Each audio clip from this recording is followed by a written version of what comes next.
Well, hello there, folks. How are you doing today? Hope you all had a great Father's Day with your loved ones and barbecue and wherever else you did today. Enjoyed it. So, hope everybody's doing great today and you had a safe day today. So, welcome to my brain wreck. I am my brain wreck. So, I was reading some interesting articles and stuff about the sounds cause seizures. Interestingly enough, yeah, it can cause seizures, believe it or not, from what I was reading. I have some stuff over here and stuff, and also looking at my computer too, so I'll read some stuff off to you. No, it sounds very interesting that the sounds and stuff that I think I'm like, oh, how does sounds trigger seizures? What do they do? Is it just the noise and stuff and the vibration? I'm not really sure what it does or how it does that. But over here it says yes, sounds can trigger seizures in certain individuals, especially those with a condition called musicogenic epilepsy. So this is a type of epilepsy is a rare form of reflex epilepsy. So they have a reaction to reflex to it, I'm guessing, where seizures are specifically provoked by auditory stimuli like certain music, certain frequencies, or even specific sounds. So from what I understand is that they have to a certain balance in their home, in their house, or whatever they may be. Just certain things will set them off, set seizures off, from what I understand. From this is how I interpret it, anyways. But like I said, I'm not a doctor or anything like that. This is just for informational purposes only. So contact your medical team if you're wondering something about like that, if it's going on with your loved ones, yourself, or anything in the epilepsy world or seizure disorder world. As I said, I don't know. I just also want to pass on that surprisingly, I actually seen a thing on the news. Where I'm at in Michigan, Detroit Zoo actually had a walk for epilepsy today or yesterday, I believe, a couple days ago. So that's great. And I always thought the epilepsy day was supposed to be in June, but I guess it's in November too. But anyways, either way, epilepsy should be every day, right? Just like for any other cause, good cause. So reflex epilepsy. It's a type of epilepsy where seizures are triggered by a specific sensory stimulus. It can be triggered by sounds, but also by other things like flashing lights or touch. So obviously, loud sounds, flashing lights, and police cars, ambulance, fire trucks, or so forth, or tow trucks, construction work, flashing lights, and stuff like that. So very interesting. I wonder if that's connected between the sounds and the flash. I wonder if strobe and sounds connected, work together somehow, maybe, possibly. I don't know. But I said I'm not a doctor. This is for information purposes only, and I myself do have epilepsy. I've had nocturnal seizures. I've had 3 of them, as I've mentioned before. So, last one almost killed me. I was put on a ventilator, intubated, and didn't come to until the next day. And I can't remember how many hours. I'll say 15 or whatever. And then I was stuck in the hospital for 5 days. And the funny thing is, they didn't admit me or anything. Well, I was admitted, but basically I was just stuck in the ER for 5 days because all the rooms were full. Go figure. Sorry about that. I'm trying to get stuff off the camera there. So then there's musicogenic epilepsy. This is a subcategory of reflex epilepsy where music is the trigger. It can be triggered by specific types of music, specific frequencies. So, as you know, all music has different frequencies, and there's different decibel levels of everything. Lights, sirens, flashing lights, lights and sirens. So obviously they're gonna make noises and stuff. So loud T noise, So different type of music, classical, rock, pop, many different genres and jazz or whatever. I'm gonna say maybe the ones that cause the most is probably the high frequencies, maybe, but I could be wrong. Could be low frequencies. You never know. Or even the emotional or cognitive appreciation of the music can cause that. So it's interesting. So basically, how it says over here on it, how it works is individuals musicogenic epilepsy, their brain's response to certain sounds is abnormally heightened, leading to seizure activity. The specific element of music that triggers a seizure is not fully understood, so it's not understood yet, but could be related to the rhythm, emotion it evokes, or the way the sound activates specific brain areas. So maybe your brain reacts to it certain ways, and your brain's like, no, I don't like that at all. It's making me feel funny, acting weird. I need to get away from this. I need to fix my banana here, whatever. But loud music, certain type of music, could be anything. No real, there's been known some people have been known where they can actually hear sonar, which is very rare. There's also been a study on where it affects the whales and stuff too. So, as for people that can hear sonar, I do not know for you out there. If you're watching or whatever, and you're watching this, you haven't come across this video, let me know in the comments. Leave a like, comment, and stuff, and subscribe. My brain wreck. Other triggers besides music, other sounds that can trigger seizures, and some people include machinery, church bells. Now, a lot of you guys hear those church bells and stuff. Church bells go off at a certain time, whatever, in different areas, or when the clock strikes a certain time. The church bell, say it goes off at 12 p.m. or ring 12 times, or even the ringing of a telephone. So, cell phone, telephone. So, musicogenic epilepsy is rare, affecting about 1 in 10 million people. So, about 1 in 10 million people. So, that's quite a bit. So, after every 10 million, maybe one person could be affected in that. So, but while not common, certain sounds can trigger seizures in people with a musicogenic epilepsy, highlighting the importance of identifying and avoiding these triggers. So, as I mentioned, this is just for information purposes only. So if any of you guys have that type of thing going on out there, let me know in the comments, and if something's going on or whatever, and that you guys have had this done to you or whatever, or has affected your reflex, and so forth. So next thing, I'm going to go over some more stuff here. I'm reading from epilepsy.com in case you're wondering. So, like I said, this is just for information purposes only, for you guys to understand and stuff. And like I said, you guys can find a lot of stuff on epilepsy.com for those that are new to epilepsy or seizure disorders.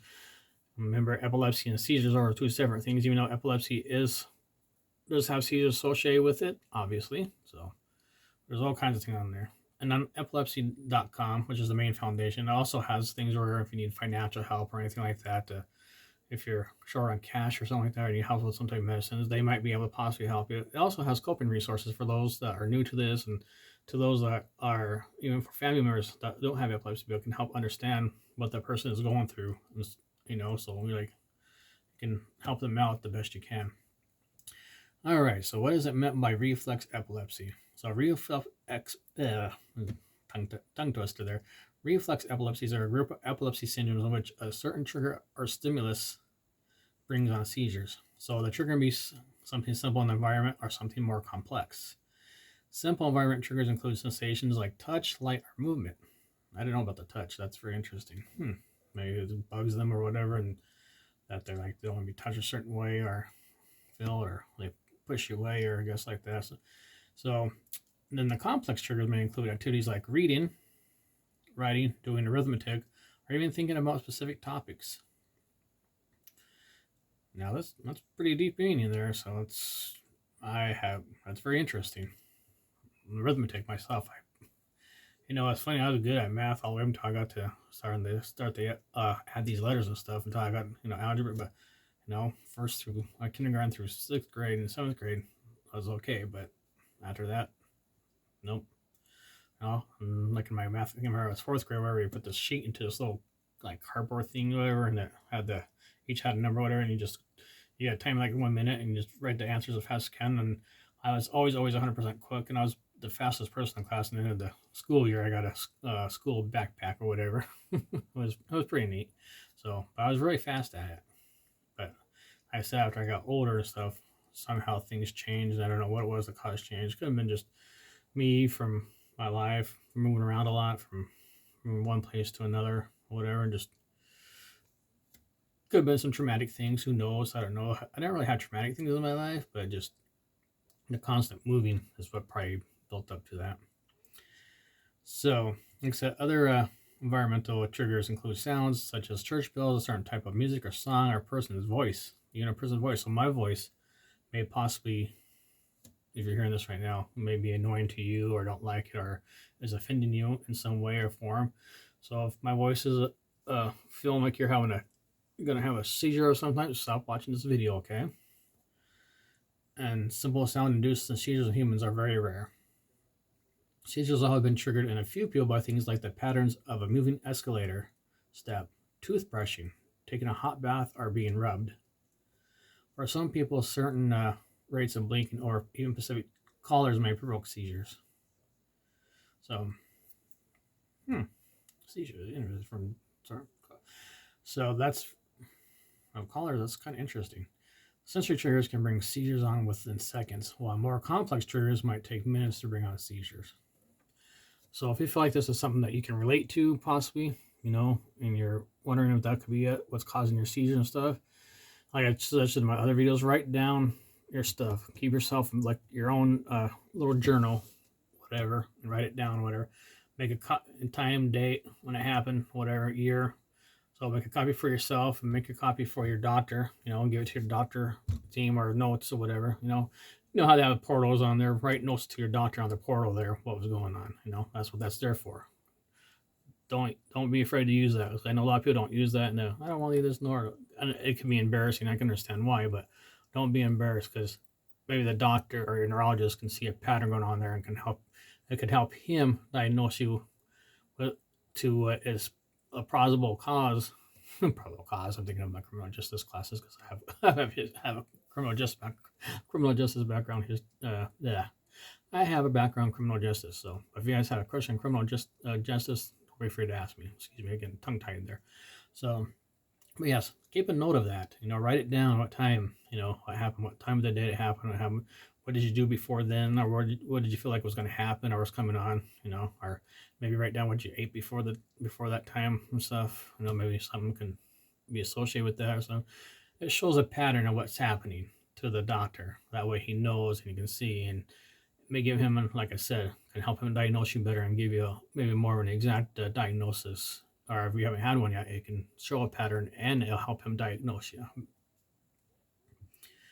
So, common types of reflex epilepsy. And so some of you may have heard of all this stuff like this, and some of you not have. So like I said, if some of you feel like this is going on in your life, whatever, talk to your neurologist.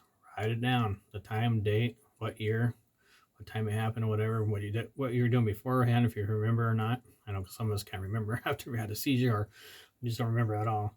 So photosensitivity, which is a sensitivity to certain light frequencies, sunlighting, glittering on the water, television, etc. So I can see the glittering on the water because of the reflection from the sunlight hitting into the water and into your eyes and stuff. Possibility. So it's like a photosensitivity thing. Eye closure sensitivity, which is sensitive to eye closing. It's usually repeated eyelid fluttering. Like that, you're like almost like you're squinting your eyes. Oral facial reflex myoclonia. Well, I know myoclonia comes with some, hence the word myoclonic seizures, which typically are muscle jerks around the mouth, tongue, or jaw brought on by reading or talking.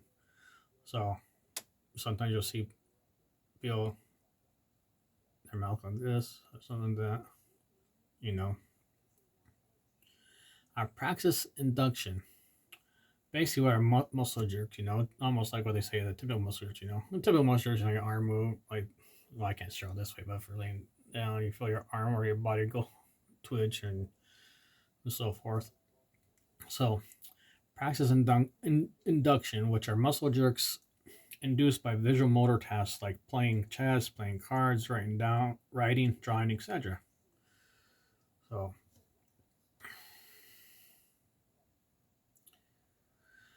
epilepsy. So,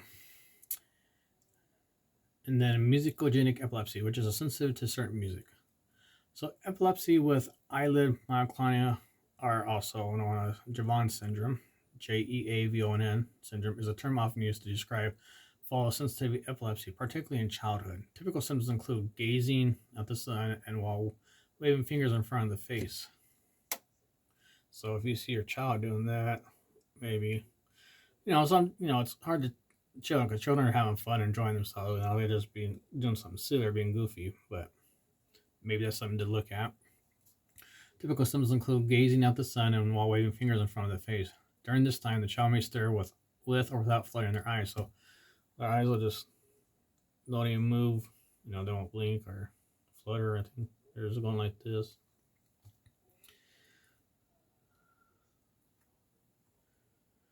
So What are the common seizure types associated with that, the noise and stuff? The types of seizures that may occur are varied, but 85% are generalized tonic-clonic grand mal seizures. Other seizures include absent seizures, staring, and myoclonic seizures, jerking of the eyes, heads, or arms, etc. So, occasionally, focal seizures arising from a small portion of the brain may also present as a reflex epilepsy. So, as I mentioned, reflex epilepsy is what they say 1 in 10 million people, or so 1 out of every 10 million people could have it. So that's why it's very rare. So, who gets it? Can it be inherited? As we almost know, that a lot of stuff is inherited, passed down through genes and stuff through epilepsy, but not always necessary. Me, have nocturnal seizures. So I was finally diagnosed with epilepsy this year, finally after 2 years. My seizures have been under control 2 years. I had 3 nocturnal seizures and 1 pseudo seizure. I guess that was brought on my stress and stuff, or whatever else, whatever it is. The one I guess they call it. I mean, is it a fake seizure? I don't know. But anyways, I know I had some type. They did see something. I'm not sure what. So photoepilepsy usually begins in childhood and is often, but not always, outgrown before adulthood. It's more common when children with a parent who is also sensitive to flashing lights. So if you have a parent who's, if you're a parent, it's going to be common in the children also, if you're sensitive to flashing lights. Although no major gene has been identified for reflex epilepsies, it has been described in people with other epilepsies like Dravet syndrome. So Dravet syndrome it's usually caused by a sodium channel alteration. So I don't know if that's too much salt or not enough salt. I can't quite remember, but it does happen. So however, it may also occur with a chromosomal, especially chromosomes 4 and 10, which don't ask me because I'm not a doctor. So, and other genetic disorders, including mutations in LGL1, LGI1, and MECP2. So you can find all this information on epilepsy.com. Like I said, this is for informational purposes only. I don't know what those mean or anything like that because I am not a doctor. So for your doctors out there, or epilepsy people are out there, or you guys know what that means, thank you. Pass it on to me if you got the information. I know I can look up here, but I'd like to see your interpretation of it also. So other reflex epilepsies may occur at any age. So any age it can have, but affect only a small number of people with epilepsy. So people who have reflex epilepsies generally are developmental normal and have normal findings on a neurological examination. However, if due to a genetic mutation, cognitive problems are common. So there's a genetic mutation, and they may have some type of cognitive problems that are common. So it could be very small, like they're not quite sure how to react to something or how they answer something the right way, or they didn't. And you're talking to them and you're hoping that they can answer what you're said to them, or you ask them a question, but they don't answer it right away, maybe, or they're not paying attention, possibly, or they don't understand the question at all. It was a simple question, so that could be something like that. And it doesn't mean that they have nothing going on wrong with them. It's just that they're stuck on something right there. So it doesn't mean, and they're fine. They're normal everyday life, just like everybody else. So how is it diagnosed? Well, diagnosis is made after a careful history and examination, obviously, as most diseases are, and characteristics of the person's history and medical history, as most things are. And of course, number one thing, an EEG is, or most frequently, is likely to show normal background with generalized or focal abnormal activity.